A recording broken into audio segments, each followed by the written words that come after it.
Hey, what's up, guys? Welcome back to Think Big Bodybuilding Media. I'm Scott McNally, and today we have with us Martin Fitzwater, heavyweight. He's in the middle here, and his coach, Nelson Jones. We guys, I got to tell you, so a lot of our listeners have asked, they want to see amateur up-and-coming bodybuilders. And Martin, when I saw your pictures, I was like, oh, we got to get this dude on the show, man. You got a great physique, dude. How long have you been training for now? Well, I've been kind of training my whole life, man. So I got into weightlifting when I was just 10. And my dad wouldn't let me actually train with like heavy weights, but I was like, what can I do? So he was like push-ups, sit-ups, pull-ups. And he bought me the Encyclopedia of Bodybuilding. Hell yeah.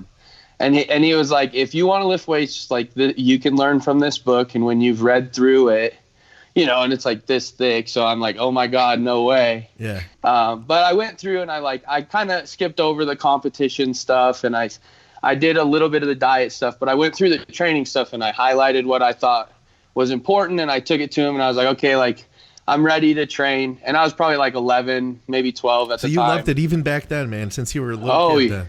Oh yeah. That's cool. So growing up, my favorite movie was Hercules. So I actually burned up a VCR film because I watched it and rewinded it and watched it so many times. So I've always kind of just been drawn to that, muscular guy, God physique, whatever you want to call it. So, but anyways, I went on to college as a Division I athlete and threw shot put for a while. Okay. And yeah, so funny, I'm 5'7", 215 pounds coming into college. I'm ranked number 8 in the nation in high school shot put. Yeah. But literally everyone that I throw against in college shot put, 6 foot plus, 300 pounds plus, and I did well. I placed in the conference. I lettered in college track and all that, but I was just like, this isn't for me. I'm not going to be an Olympian. It paid for my school enough, but I got into pharmacy school. Okay. And so I decided to do that, and I just went for pharmacy school for 2 years. And honestly, that just wasn't for me either. I got into a pharmacy setting, and I just didn't like the environment. I didn't like the way people treated pharmacists. I didn't like how people viewed the job. Yeah. And I just knew I was going to stare at the clock all day, and that wasn't going to be for me. Because you're still young. I want to throw that in there, too. You're what? You're 23 now. Yeah, I'm only 23. I turned 23 in January of this year. So I'm just a baby, man. So I fast-tracked it, actually. You're supposed to go to college for 4 years before pharmacy. I did it in 2 years. So I was like, I know I want to do this. And then I put all my eggs in that basket, and that's not what I ended up wanting to do. When I got done with college track, I was like, all right, next thing for me, bodybuilding. I knew that was going to be it. I was telling everyone from the time I was in high school, I was like, the second I'm done with sports, I'm going to be a bodybuilder, because that's what I love to do. I love to train. And so, like I said, I hired this other coach. I went to work as a job in Texas with my dad. My dad's a welder in the oil field. And so he's always been gone away from home, working away. And so I was like, heck, I'm going to go work with you. I'm going to make some money before college next year. And I'm going to do a bodybuilding show at the end of the summer. And this was this was how old were you at that time? 20. So this was 3 years ago. I'm going to cut your story a little bit more to the present, because I'm very excited to get to where you're at now. Yeah, of course. What I want to get to here is, so you're heavyweight. Last year you competed at North Americans, took second place. Was this your first national show? No, so that was actually my second pro qualifier. Okay. My fourth national show. show. In 2018, I did Junior USAs and Junior Nationals. And this is after competing in bodybuilding for a short time. So you're 23 now. You're heading into North Americans. Dude, you look freaking wicked, just flat out, man. Thanks, man. Now, let me ask you, Nelson, what would you say are Martin's strengths? I'd say his legs are a big strength. Yeah. Probably one of his strongest suits is the muscle maturity he's gained over the past couple of years, because it's been rapid. Okay. Because you've seen that. You've been with him for how long now? his whole competition. Yeah. Yep. Okay. All 3 years now. His first show he did with me, and we've been together the whole time. So it was his first show. I like afterwards. He's like, "All right, what do you think? What do we need to improve?" I'm like, "God, dude, your back sucks." Okay. And pecs need density. And it's funny because I remember I said it one time. I'm like, "Your back sucks," and then it burned into his head. It's like, my back sucks. Yeah. It's funny because now homeboy turns around and he has he has a thick back. Dude, his back was not good. No but kidding. it's, just heavy everything, great mind muscle connection. You can see when he's training, he can really click into it. What do you guys think it was before? Because I think, everybody loves to listen to this stuff to hear about, who's up and coming. But at the same time, everybody wants to learn for themselves too. Sure. Guess what? Martin's not the only guy who said my back sucks or had somebody tell him your back sucks. Yeah. But a lot of us struggle with fixing that. I mean, I'm looking at a picture right now on Instagram. I'll put that up on the finished show here so everybody else can see it too. But yeah, he's got some. What was it that you guys needed to change to make that happen? I honestly don't. I can't say necessarily that it was 1 and 2, but I know that food was a big deal, and so getting him to it's easy to be like, dude, I eat a lot. It's like, but dude, do you eat a heavyweight a lot? Because if you want to be a heavyweight bodybuilder at the top of the class, which he is, I mean, right now he's in the low 230s and he has lines in his glutes. And how far are we from North Americans? 12 weeks. Okay, nice. So he'll be in the low 220s. Yeah. In shape. So that's right at the top of the heavies. And that's a big guy, especially when you're 5'7". Yeah. You're not taller. Because I believe Matthew Schmidt around the same area. Yep. It's that kind of shorter guy, really thick. So if you want to be a heavyweight, you have to eat a heavyweight amount. So that was probably one part. Okay. Then I know he focused on weighted pull-ups for a while, getting pull-ups really in tune. And then if you watch him row, if you watch him deadlift, rack pull, he can focus really well on my muscle connection, and he can do that with a lot of weight. Yeah. So I think what a lot of people start to lose is the ability to be able to use my muscle connection when they're pulling those really heavy loads. Yeah, I could see that. Martin, if I can take you back for a minute, because listen, I feel like for someone to tell you your back sucks, and for you to change that, you've got to have some humility. You know what I mean? Yeah. Do you remember what you were thinking? What went through your head when you learned that maybe you didn't have a great back? Well, so, again, it goes back to me being an athlete from the beginning. Okay. So I'm super, super competitive, man. To my core, I always say, my example is when me and my little brothers pee on the side of the road at the same time, I'm going to pee further than you because I'm going to do it. That's just how it is. So no matter what, it was just competition. And I don't know, it's kind of one of those things where you can't see it, so it's maybe not a focal point, right? Yeah. And then when somebody was like, "Oh, this sucks," it was just oh shit, I've been neglecting that. I haven't been doing that. And it wasn't that I wasn't training back, it was that I wasn't training back efficiently, and I wasn't training it to do the hard stuff necessarily. You know what I mean? It was I'll do pull downs, I'll do rows, I will do Smith machine rows or something, but I moved towards deadlifts, I moved towards rack pulls.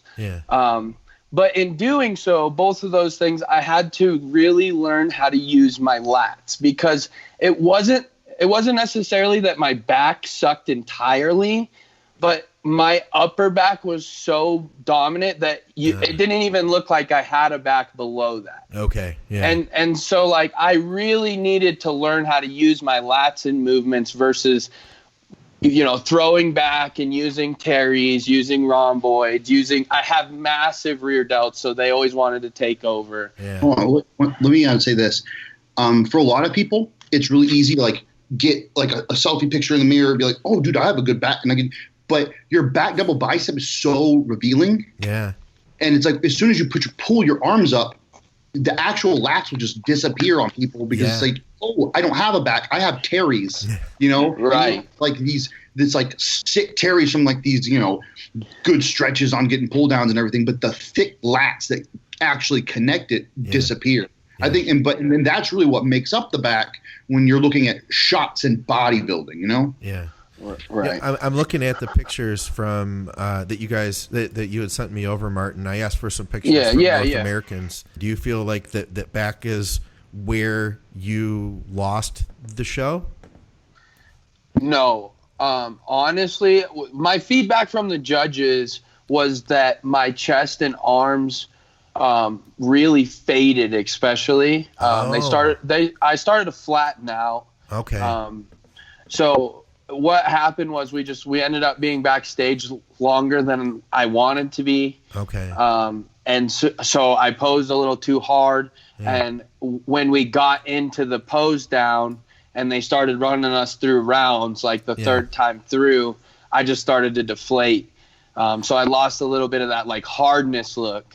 The main feedback was like that my chest and arms were weak. So that was a big focal point in this last off season, was really bringing up my chest and arms. Yeah. And then the other thing that Tyler Mannion had advised me was he said my back was great, but they wanted more 3D bubbliness to it. Okay. You know, so something I focused on this off season with my back was like more static holds and squeezes in my back movements to really like try to bring out that density muscle. Maybe half reps or partial reps, really squeezing, getting those pumped up muscles, you know, to really fill them out and hopefully get that 3D look in my back, which I really feel like my back improved a ton this last year. Yeah. And then also a big thing for me was tissue work. I really, really neglected that. And in the off season before North Americans, I put on 20 pounds of muscle from juniors. From junior nationals to USA's, because I did USA's before North Americans. Okay. But from there to there, I put on a true 20 pounds of stage weight. Okay. Wow. He was a light heavyweight beforehand. No kidding. Yeah. Wow. And so again, that was the athlete in me. Nelson said, "All right, this is Operation Heavyweight. We're not screwing around. You can't be a light heavyweight anymore. You don't want to die to make weight. Then like, let's be a big boy. You got to eat." So I spent an entire off season at like 8,000 calories every single day. Shit. Yeah. Wow. And I can eat, man. Okay. I'm 22, 23 years old at this time. Yeah. And I can eat. I eat 10 ounces of meat. I can eat 2 cups of rice every meal. That's easy. And how often are you doing that then? What does that look like to make 8,000 calories a day? I mean, so it's every 2 hours. Every 2 hours. In the morning. Yep. In the morning, it's, you know, eggs and egg whites and oats or something along those lines, or bagels, something like that. And then, you know, the next meal is 10 ounces of turkey and 12 ounces of potato or 2 cups of rice and a bagel with jelly. You know, just like that throughout the whole day, just progressively. It was like 10 ounces of meat, 100 grams of carbs with added fat every meal, like 2 hours all day. Wow. And then we got to the point where it was, we had, you know, there were higher days where it's like you had to eat more. And then my deal with Martin was, you eat 7 meals. After that, you can add like nonsense on top. You want to add bullshit, you can add it. So at the end of the day, he was like, it was almost like, you know, because we kept him in condition. Yeah. So once he hit that 7th meal, it's like, now I get cereal. It's like, God, that's great. Eat your cereal. Yeah. So I would eat 8. I would eat 8, and then I would hit cereal every night at the end of the night. Like at least a bowl, probably 1,000 calories plus. But that's amazing.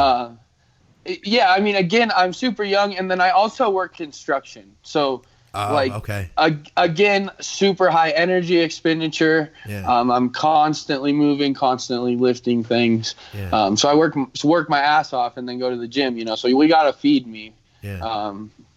But yeah, so again, the athlete thing in me took over. And I decided this year, it was like same thing. We were going for USA's. Okay. But with the postponing, I just said like, well, I'm not waiting until December, so let's strike at North Americans. Nice. You know, just hold prep and just go and get it done. That's a cool show too. I just like North Americans. I like the feel of it. I feel like it'd be a good place for you too. Do you guys work on training together too? Like plans on training? Yeah, yes and no. I mean, like I feel like we did more at the beginning. Now it's like what Martin does is like because I trust him. He can train. So he goes, he gets what he has, and he brings it back to me, and he's like, "Hey man, here's what I'm doing. Here's what I need to do, and let's watch it for a couple weeks." Yeah. And so like when we got our feedback last time, I mean, obviously we respect each other's knowledge, like because he's been in here. Like obviously I've watched him train. I've trained with him. He trains very hard, so it's not like I don't trust him. But he's like, "Hey, we need more 3D muscle." I'm like, okay, so that's where we came up with like, let's squeeze the crap out of this. Like, let's really get the feeling of the muscle. Yeah. Get like stretch it. Do like we're do rest pause sets. We're gonna and he's been doing his own training as far as like he makes it every day. Yeah. Writes and then we just kind of watch it. And if I have like a little itch about something, like I feel like we should try this. Yeah. Then we do it. But otherwise, we just kind of watch and see what's happening, what's working. If something's not working, we try to figure it out. Right on. Yeah, we just tag team it, man. Honestly, so I have good knowledge, obviously, being in sports and training as a college athlete, having multiple strength and conditioning coaches, and then working with Nelson. So for me, it's really fun to build my own training, and then like he said, I just come to him and say like, okay, well, we know this is weak. And I like this, and this, or I have this, and this in my gym. Yeah. What should we use to progress or whatever, or what do we need to do here to be able to get better? Or even at times I'll call him and say, hey, I have this machine maxed out. Huh. Do you think a rest pause will be better, or do you think a superset would be better, or do you think a drop set would be better? What do you want here to be able to do deadlifts after, or you know what I mean? To be smart. So sometimes I like to be a little crazy, and he's more like a checkpoint for me to make sure I'm not doing something stupid, obviously. Yeah. Hey man, can I train arms 4 times a week? No, can't. It's dumb. Well, thank God he has you. Never would do that. No, like there's been several points where it's like, hey, I just want, like, he loves training so much. Yeah. So it'd be like, he just wants to do doubles. I'm like, do you know how much food you'd have to eat? Yeah. To train twice a day? Yeah. Man, I can tell you, I worked manual labor before, and I can say like I had to eat so much food just to maintain, just to like, I couldn't get fat. I remember like no matter what I ate, I could eat and eat and eat, and I couldn't get fat, and I didn't have nearly the muscle that Martin has. So I could just imagine the work that is, on the training itself. Then, Martin, I know you said you listen or watch some of our shows, and a lot of our big themes revolve around progressive overload. How big is progressive overload in your training? How important is that to you? Huge, man. Honestly, I'm very similar to Hunter Labrada. Okay. Hollingshead, Luke Sando. Yeah. I love that kind of training, man. I'm day and night Dorian. Like, I want to be a piece of granite. Yeah. So, and part of that comes from also being in college athlete. They wanted us to throw the most amount of weight on the bar. Okay. They brought everybody into the weight room. They got everybody hyped up. It was awesome. So I still love that. And I still love big weight. And I've always been super strong. Like I said, I'm a ranch kid, man. I was lifting bales that weighed the same thing as me to feed cows when I was 8 years old. You know what I mean? So I've always been like doing this kind of stuff, so I'm pretty strong, and that's fun to me. Yeah. And I love to chase those guys. So I've bench pressed 455 on incline for 8. I've deadlifted 7 plates before for like a double. Nice. I've pulled 6 plates for easy 10, 12 on deadlift. Like, I love training big and heavy, man. So progressive overload is huge for me, and I usually pick one movement for that body part to really push. And then the rest of it is going to be, I might have another big compound movement where I'm going to use just a straight set. And not really push a progressive overload, but just really push the sets. And then after that, it might be volume, or it might be a progressive overload. Or it might be a drop set, or it might be I just play. I like to have fun, and I really just go off of how fried I am after the progressive overload on what I need. And for me, some things really grow from volume, and some things really grow from just beating at them. So my back it's going to be 3 or 5 compound movements pretty much, and maybe like 1 machine, because it really just grows best when I just beat the hell out of it. And my chest is very similar to that, but like my arms and shoulders, if I try to beat the hell out of them, I just end up with joint pain. I have a bad rotator cuff and a bad labrum from shot put. So I just train super high volume on my arms and shoulders, and it's done really well, but I have great mind to muscle connection with those. So and I have great mind to muscle with everything. I think that if you're going to be a bodybuilder and you don't have good mind to muscle connection, sacrifice the weight, take the time, get the mind to muscle, and then push the weight up, because you're not training the muscle then. You're training the movement. Train the muscle, not the movement, because that's what matters for us. If you're going to train the movement, be a power lifter. Yeah, that makes sense. I think that's what a lot of everybody I think who comes on the show is always tries to nail that message home. So definitely it fits right along, the lines of everything else we've been, talking about on the programs. Hey, what's up, guys? I want to jump in and take a brief pause to shout out our great sponsors. First of all, I want to give a big shout out to our new sponsor, AZOTH. You guys can go to getazoth.com if you want to check them out. They have a few products in the lineup now, from AZOTH 2.0 to Total Focus and Pure Energy, both of those containing a new ingredient, Zynamite. It's a mango leaf extract. It basically is working as a coffee and caffeine replacement, and what it does is it interferes with the breakdown of norepinephrine and dopamine. So meaning that will make other stimulants much stronger, but it will also help you to keep those feel-good, energetic hormones in your body for longer. So if you're interested in experimenting with nootropics and discovering the edge that they can give to you, then definitely check out getazoth.com, and we have the Amazon link in our show notes. Also, huge shout out to TrueNutrition.com. Thank you, True Nutrition, for supporting our podcast and for putting out high-quality, third-party tested supplements that we can depend on in the bodybuilding community.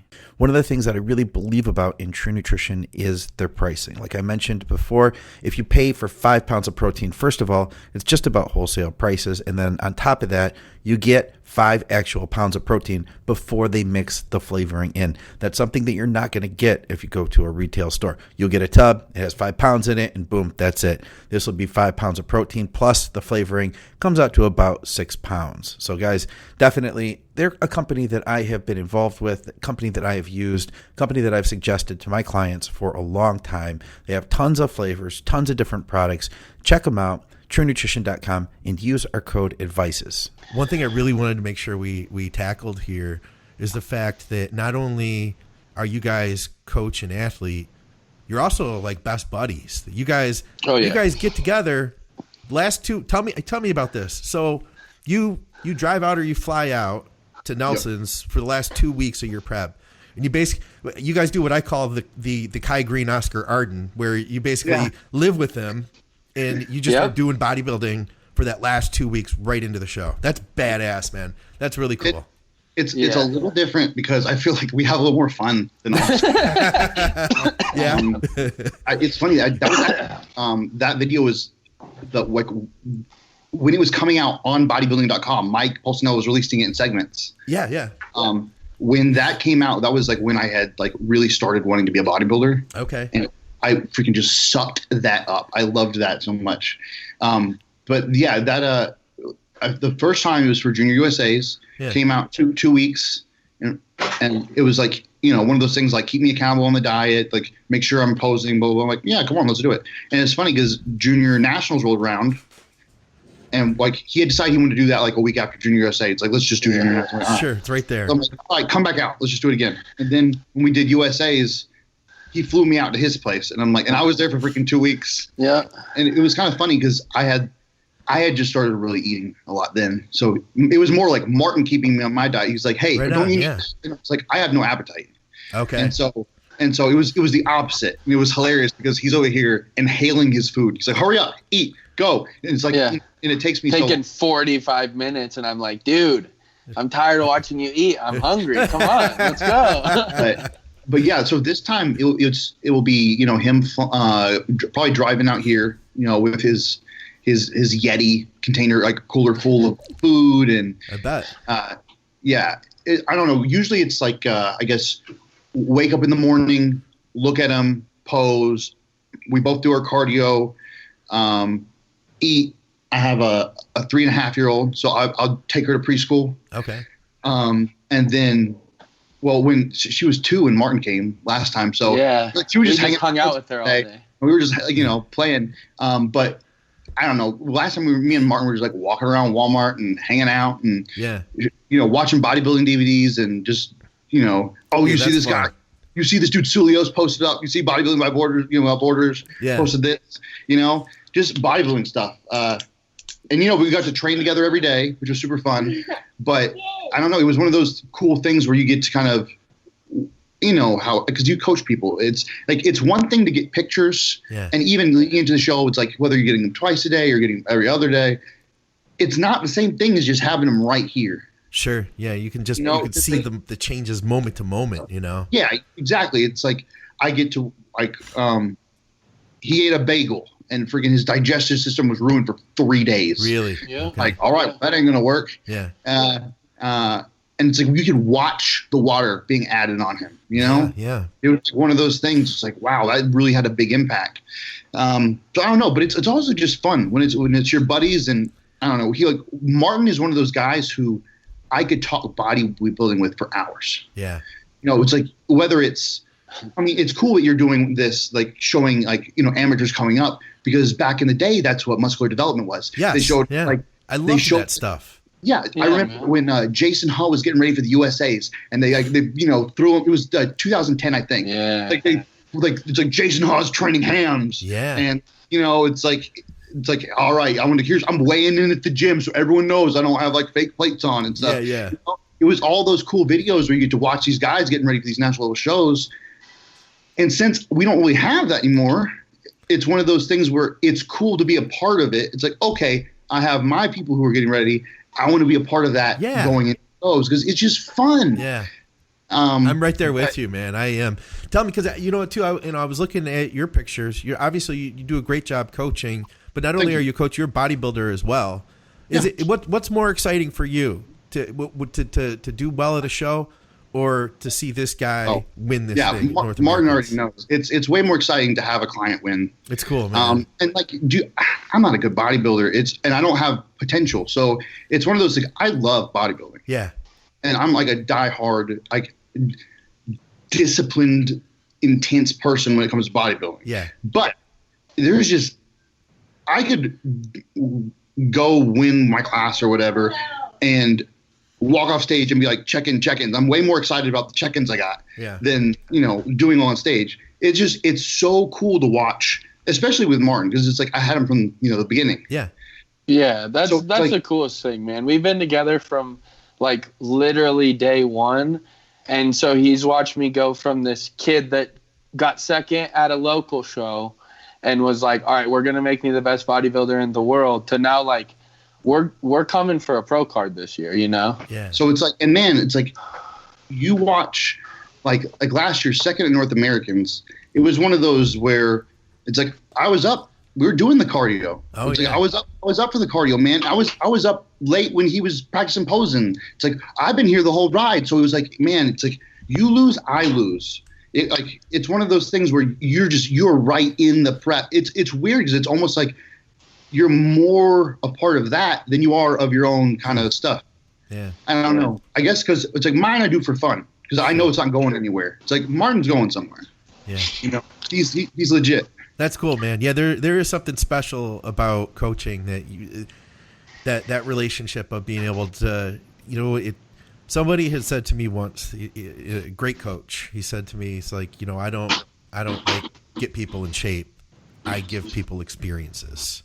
Yeah. And that's really, what it is like imagine that too. And I've thought about that, man. You think about that, you think about like if you guys can do that this year, to know that you've been a part that is going to change his life forever. It'll be a moment that he never forgets. And to think that you've been able to affect another human being like that, and be a part of that experience, that is a pretty cool thing, man. That is cool.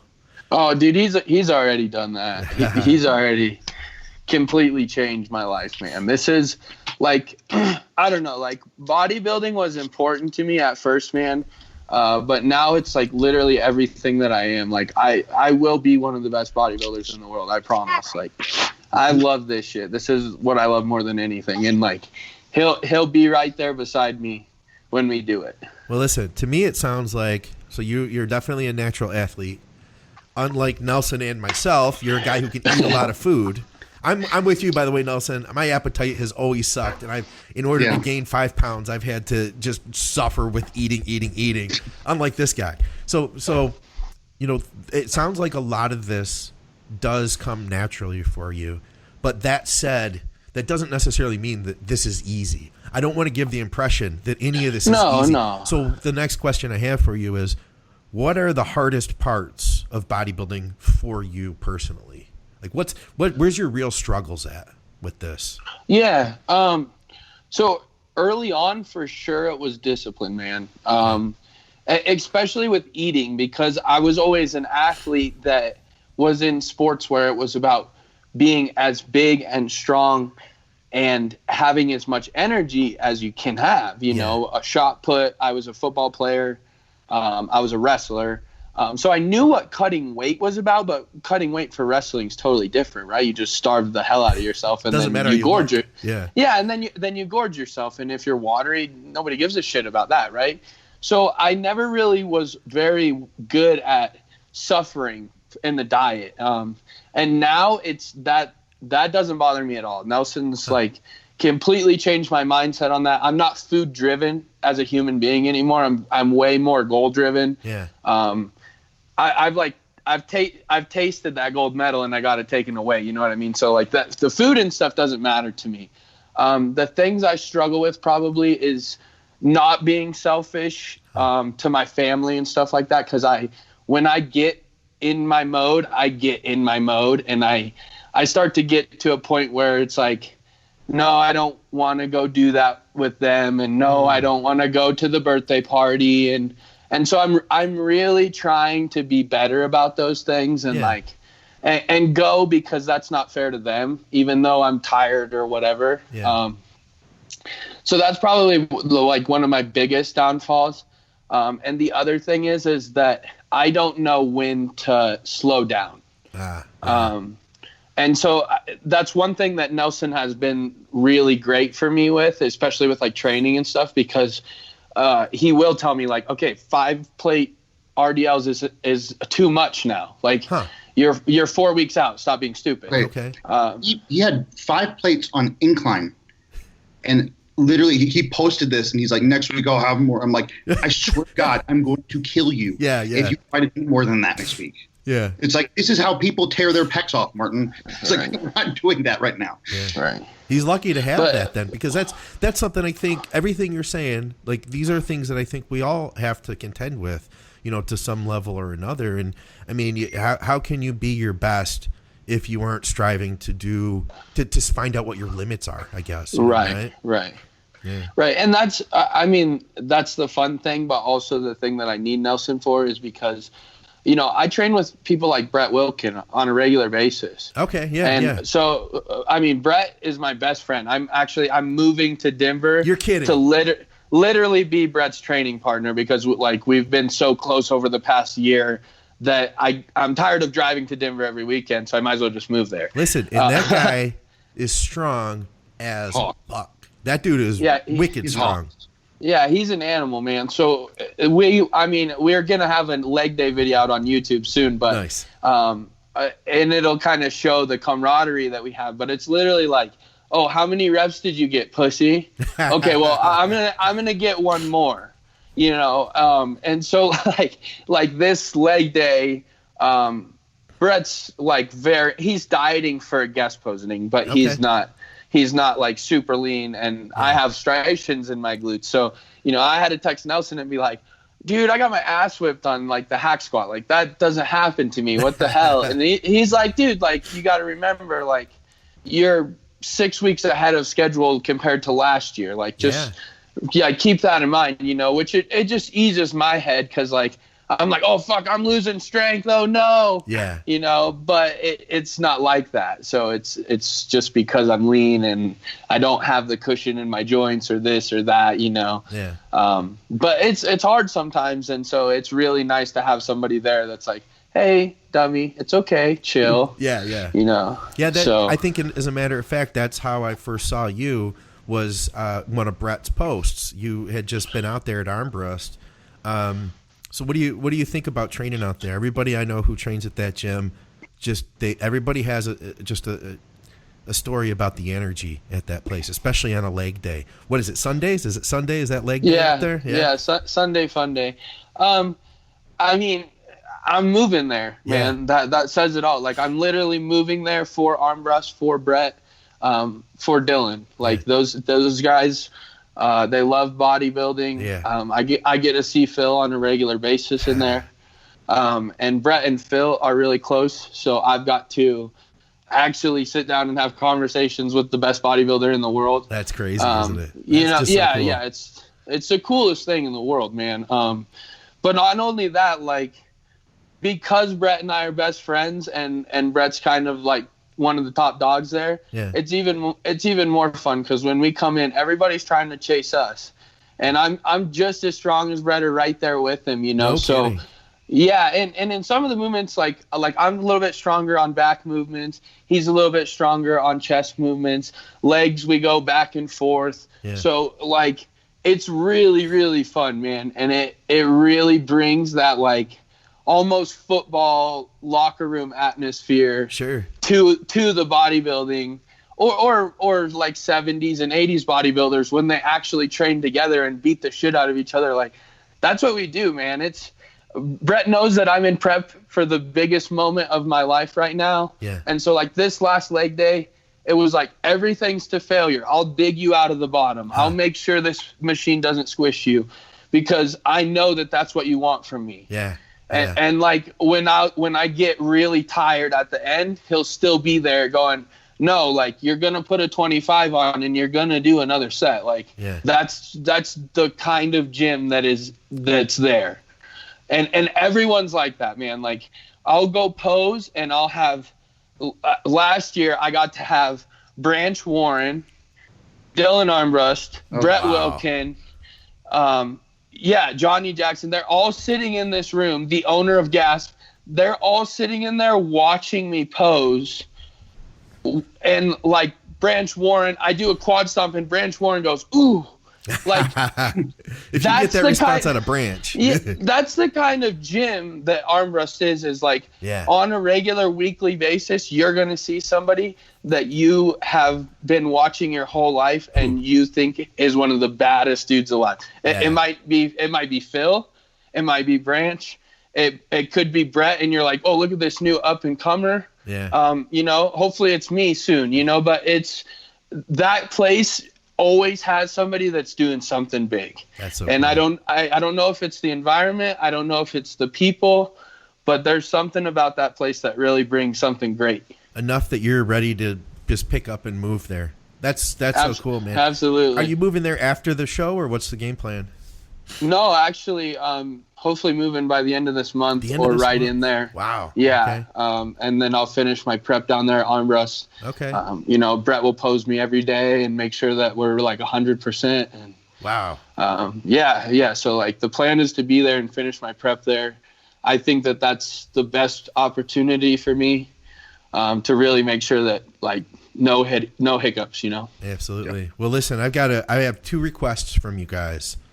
Number one, with that last 2 week thing that you guys are going to do right before North Americans, shoot a ton of video for us and upload that stuff to YouTube or to social media somewhere. I got to see this because I'm right with you guys where I loved all that stuff that we used to see years ago. And that's why I want to do programs like this, is to give people an opportunity to see what's going on. So that's number one, because as a fan of the sport, I want to see that stuff. And two, I want to have you guys back. When you get closer, I want to know what's happened over this last window of time. Because there's going to be, this is where things get serious, this last, portion of weeks here.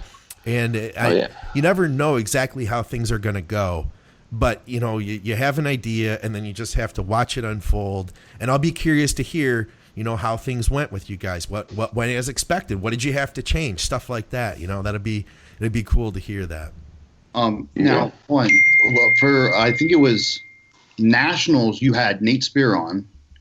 Yes. Now, from what I understand, we don't know what's happening with Nate, and we never know what's happening with Nate. So if you know that he's getting ready, I want to hear a podcast with him. I know Jordan Janowitz is getting ready for the show. Yes, that's right. He's here out of the Detroit area with me. Yeah. I watched that kid. I met him. I worked for a pop company, soda, in other parts of the country. If you guys don't know the word pop, and I was delivering to the store where Jordan worked. He was like stocking stuff. And I remember it was just a hot day, and I was like covered in sweat, and Powerhouse was right next door. And he looked at me, he was like, "Did you just come from the gym?" And I was like, "No, I'm just working." And I remember meeting him, and he was like, "Dude, you look big." And I was a middleweight at the time, and I was much bigger than him. Fast forward like a year and a half, 2 years. That kid is incredible. I mean, he was already good at the time, but that kid is incredible now. He's always been someone I've had a lot of respect for. So I hear he's going to be there too. I don't know. These shows are some of my favorite ones. Yeah. Where like you get to see all of the national level guys. I don't know. I don't watch football. I like bodybuilding. Dude, I'm with you, man. I'm with you. I've been watching or listening to this stuff since the PED radio days on Project Bodybuilding. Yes. So I've been around from the beginning with Taylor and everybody. Then it switched to Jordan, and so I've been around the whole way. These are like some of my favorites. Obviously, I feel like Skip needs to mention since I'm not like discluding him. Yeah. But love these ones with because this is what we've been missing for like the past. Man, it's what magazines used to do. 5+ years we haven't gotten this kind of cool stuff, know? Yeah. Well, I'm kind of on a mission to bring it back, I do. My goal is I don't want to give anybody's props away who doesn't want to say what they're doing, but there's going to be some good shows coming up here. I don't know if people want to mention that they're going to be visiting or not, but I do hear though that this is going to be a cool show. And listen, man, I have to give you a huge shout out just for the simple fact of prepping through everything that we are going through now. There are so many people that have just fallen off and decided that they weren't going to compete this season. They just got, and I get it. I can't blame anybody for throwing in the towel, because I don't think any of us have had to ever deal with anything like what life is throwing us this year. But that said, to be able to still do it and to be able to bring your best, I just feel like that in itself is a huge win right there. Yeah, absolutely, man. I mean, being in the middle of nowhere was a blessing from God. Huh, yeah. My gym owner gave me a key. Okay. He said, "You're one of the best bodybuilders in the country. There's no reason you shouldn't be training." It's awesome. I called some people when this thing first went down, and I said, "Go buy as much chicken breast as you can for me. Go buy as much beef as you can for me. I'll pay you back." Yeah. I got a big deep freeze. So honestly, man, I never missed a second. I never missed a meal. I never missed a session. That's not to brag, or that's not to say, that other people weren't trying to get it done. Yeah. I was lucky enough to. Yeah. And because of that, man, every session was that much more intense, man, because I got a head start, man. I got a cheat sheet. I got a get out of jail free card, whatever you want to call it. So because of that, I don't take opportunities like that for granted. And I will make sure that I win this year, because I got the head start. You know what I mean? Yeah. I've been waiting for this for a long time, man, and I'll work my butt off to earn it. Yeah. Well, there's a Jay Cutler quote. I believe it's appropriate here because since you're talking about like living in the middle of nowhere, Jay Cutler said, quote, these guys don't understand they can have no social life, period, none, period. And it's just like, man, it's like, if you really want to win, you don't need to go out drinking. You don't need to like go hang out and do stuff. Let me do that. And then like, I miss my cardio in the morning, or I'm tired. It's like, no. Rest so you can do what you need to do and recover. Yeah. And that's it. Because you only have X amount of time to do your shows or whatever. And heck, I was talking to Matt last year before he passed, Porter. Yeah. And one of the things that he had said to me is like, man, how many times in your life are you going to be in like a really good shape? Right. It's like, let's say you do, 8 years of competing, 8 times. Yeah. That's not much. So it's like, go all in, enjoy it. And so you don't have any regrets. For sure. I love that. Yeah. For sure, man. And that's why I've done so well, because I'm 20 years old, but I don't care about any of that stuff, man. I couldn't even tell you the last time I had a sip of alcohol. I do not care about that stuff. Right on. I care about winning trophies, winning pro cards, and hopefully winning checks at the end of the day. Yeah. Later on, but honestly, that doesn't even matter to me. I don't care about the money or the fame or any of that. I want to be one of the best in the world, and I want people to remember me for that. Hell yeah, man. Let us know. Tell us, where can people find you? Everybody who sponsors you. I want to get shout outs for all those people right now. Yeah, for sure. So on IG, I'm Mart Fitz H2O /bodybuilding. You can just search Martin Fitzwater. I should be able to come up there. And then definitely got to shout out HD Muscle. Right. These guys have been great for my supplements. And then Iron Rebel for anything you guys need as far as lifting, straps and belts and all that stuff. We got whatever you need. So. And you said and then HD Muscle. I wanted to jump in. That's Dorian Hamilton's company. You're saying that they just picked you up, like basically right before everything went down with COVID, huh? Yeah. So that's Dorian Hamilton and his brother started HD at the beginning of 2020. They launched. They sent me products actually in December, and I was kind of on the fence. I had a couple offers, and they were the right fit for me, man. They're, like I said, Dorian's a bodybuilder making supplements for bodybuilders. He really cares about what's going on, my prep. I mean, he texts me on a regular basis asking me how things are going, send me some check-ins. Let's see how things are going. Let's see how your posing looks, so it's like a big family up there. Yeah. And I love that. And they've just been great, man. I honestly couldn't ask to be with a better company. Right on. And then I've been with Iron Rebel since last year. Okay. And Luke Carroll and those guys take super good care of me. Actually, Brett and Ivana helped me get on with them. Oh, right on. So that, like, those guys are my family, and they've been great, man. They did some photo shoots for us and have helped me with some show stuff, and they've really taken good care of me. So that's awesome, man. And Nelson, anything you want to shout out, brother? I cook all my own food. I buy my own supplements. No, on my Instagram is at NelsonJ, Nelson with a Z instead of an S, because I'm super cool. I don't know. I did that all like 10 years ago in every single thing. Now it's just been NelsonJ. Yeah, no, you're stuck with it. So I just stuck with it. I like it. I think it looks kind of cool. But I don't know. I just want to thank you. I appreciate the opportunity to come on. I was actually listening to Blood, Sweat, and Gear when he texted me that it's like, hey, you want to go on a podcast with Scott McNally? I'm like, oh, yeah. No kidding, man. That's cool. Yeah. That's cool. Yeah. Man, well, I appreciate both of your guys this time, and I'm really excited to get this one out to the listeners because I know the audience well enough to know that they're going to love this, and I'm freaking pumped because now they've got somebody else. If they didn't know you already, they're going to be following you straight into the show now. So definitely, keep these guys posted. Keep putting stuff out on social media as you can. And I can't wait to bring you guys back. We'll just call it weeks from now. Yeah, for sure. Just let me know, man. Well, anytime. All right, guys, for another episode of Think Big Bodybuilding Media and Advices Radio, I'm with Coach Nelson Jones and heavyweight Martin Fitzwater. Guys, we'll see you soon.